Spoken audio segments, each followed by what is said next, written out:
Well, thanks for joining us for this week's edition of the Capitol Rundown. I'm Lauren Thompson. Governors have to make many important decisions, and one of the biggest choices they have to make is one of their first, and that is who is the person they think can take over for them if for some reason they won't be able to finish the job. Well, this week, Republican nominee Tudor Dixon made her choice.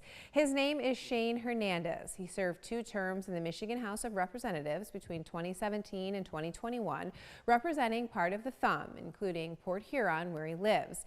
During his time in the House, he served as chair of the House Appropriations Committee and House Fiscal Governing Committee. He left the Michigan House to run for the U.S. House of Representatives in 2020, but he finished second in the Republican primary to Lisa McClain, who then went on to win the seat. Before taking office, he worked at an architectural firm in Port Huron.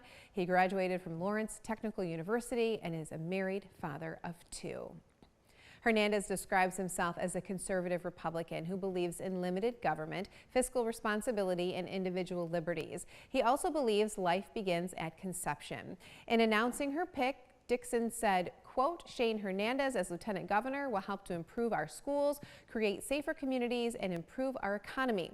Like me, Shane is concerned about the impact rising prices are having on our families.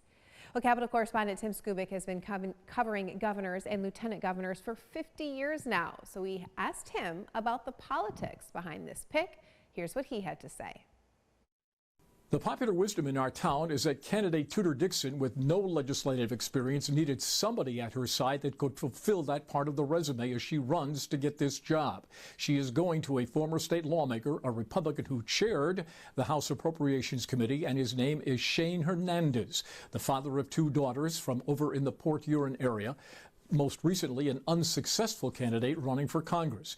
She looked at a number of people that did have legislative experience and did not, such as some NBA basketball players. But at the end of the day, really, you can't come into this job as governor without somebody on your inner circle who's been there, done that. And while Mr. Hernandez does not have a wealth of legislative experience, he certainly has more than the candidate.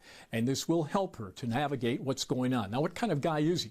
We covered Mr. Hernandez when he was chair of the House Budget Committee. Very easy to get along with. He was approachable. You could talk to him. He didn't run and hide. And he was measured in what he is doing and how he does it. He's not a bomb thrower. Next weekend, we'll find out if the Trumpers in the Republican Party are willing to go along with Mr. Hernandez as the running mate with Tudor Dixon. She hopes that they will vote yes. If they don't, that's quite another story. Here for you in Lansing, Tim Skubic.